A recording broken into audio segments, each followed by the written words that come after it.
Meskipun berhasil selamat, tragedi tetap menyisakan luka yang dalam bagi yang mengalaminya. Perjuangan bertahan hidup di medan yang tidak dikenal patut menjadi inspirasi kita. Inilah 7 kasus bertahan hidup dari bencana.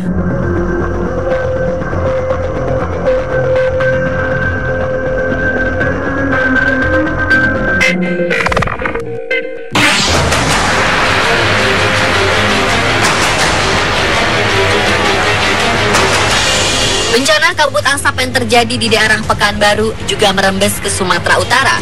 Akibatnya wilayah Danau Toba juga diliputi kabut tebal yang menghalangi pandangan pilot helikopter yang terbang dari Samosir. Sang pilot kehilangan kendali dan membuat helikopter jatuh ke danau terbesar di Indonesia ini. Salah satu korban bernama Franciscus ditemukan mengambang di danau 3 hari setelah jatuhnya helikopter.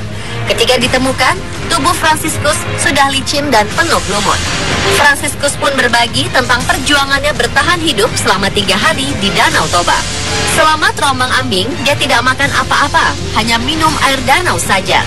Ketika tubuhnya semakin lemah, Franciscus melilitkan enceng gondok ke seluruh tubuhnya agar tidak tenggelam. Pengetahuan ini dia dapatkan ketika mengikuti pelatihan SAR di SMA. Cara ini ternyata sukses membuat tubuhnya tetap terapung di danau hingga ditemukan oleh tim penyelamat.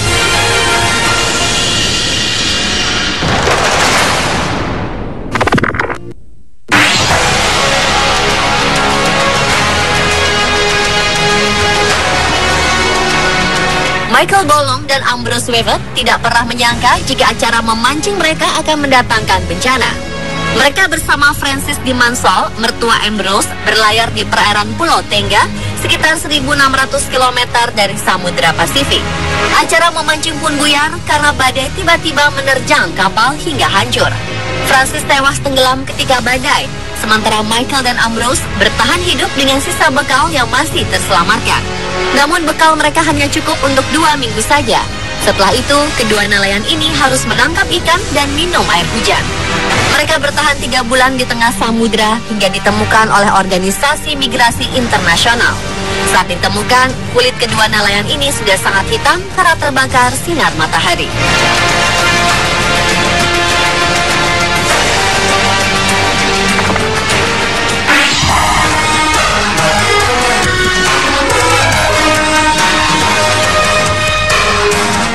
Pria bernama Merlin dan Morris harus kehilangan 20 kg berat badan mereka setelah terombang-ambing di laut lepas. Kedua pelayar ini tadinya berencana berpelesir dengan perahu layar selama beberapa bulan.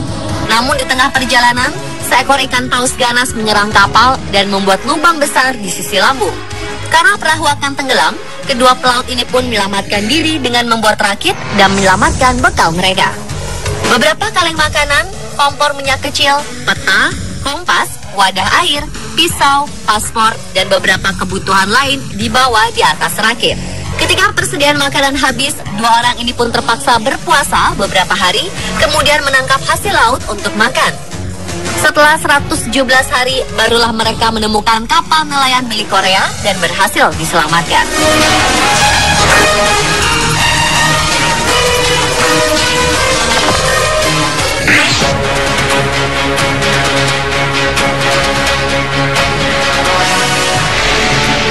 Beberapa kasus kecelakaan pesawat yang terjadi selalu merenggut nyawa semua penumpang yang ada di dalamnya. Tetapi keajaiban terjadi pada Bahia. Gadis ini menjadi satu-satunya penumpang yang selamat dari kecelakaan pesawat Airbus yang ditumpanginya bersama sang ibu.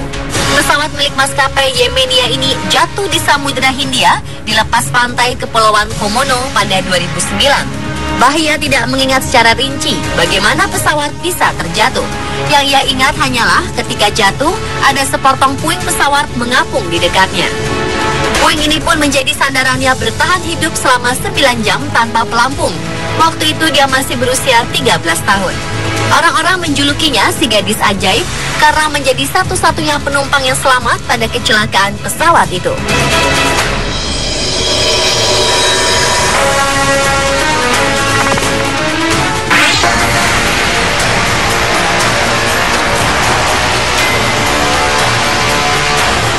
Banyak korban yang ketika mengalami musibah beranggapan bahwa ajal mereka sudah dekat. Louis Jordan adalah salah satu yang sempat berpikir bahwa nyawanya sudah tidak bisa diselamatkan lagi. Kapal yang ditumpangi Louis diterjang badai. Semua bekal dan peralatannya rusak, termasuk ponsel dan GPS. Tanpa alat itu, Louis tidak bisa mengetahui arah pulang. Kapalnya pun rusak dan membuatnya terkatung-katung di tengah laut selama 65 hari. Selama terkatung-katung, Louis yang tidak punya keahlian menangkap ikan ini pun belajar membuat perangkap ikan dari bajunya.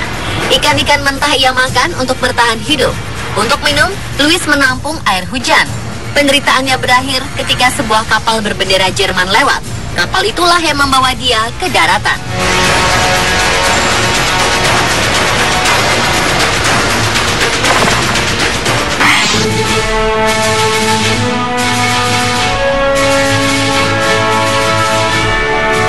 Bagaimana rasanya jika Anda berada di dalam kapal yang sudah karam dan semua rekan Anda tewas di dalam kapal itu? Seorang juru masak kapal bernama Okene pernah mengalaminya. Karena gelombang besar di Samudra Atlantik, kapal tempat dia bekerja terbalik. Okene yang saat itu berada di dalam toilet kemudian keluar menyelamatkan diri, namun kapal sudah terbawa ke dasar laut. Okene masih bisa selamat karena ruang-ruang di dalam kapal masih belum dimasuki air seluruhnya.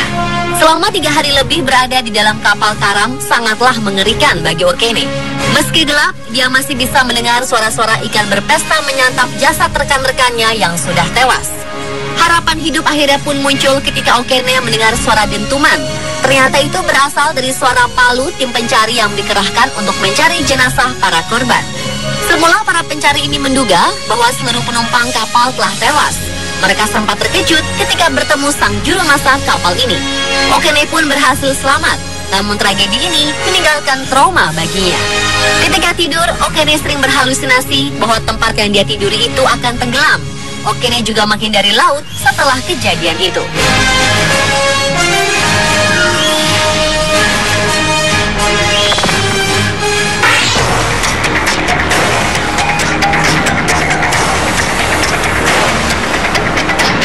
Kisah korban selamat terakhir terjadi di Malaysia. Ayah dan anak yang bernama Ong Cho Pen dan Ong Che Wei terombang-ambing di Selat Malaka. Keduanya terikat jaket keselamatan yang mereka pakai. Pasangan ayah dan anak ini ditemukan oleh petugas pengawas maritim Malaysia di perairan Malaka. Kepada petugas, keduanya bercerita bahwa kapal mereka terbalik di laut. Keduanya sudah terombang-ambing selama 24 jam. Ketika ditemukan, kondisi kedua orang ini sangatlah lelah dan lapar. Korban lalu dirawat di Batu Uban.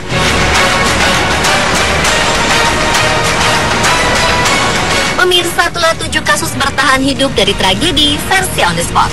Pengalaman mereka bisa menjadi pengalaman berharga bagi semuanya.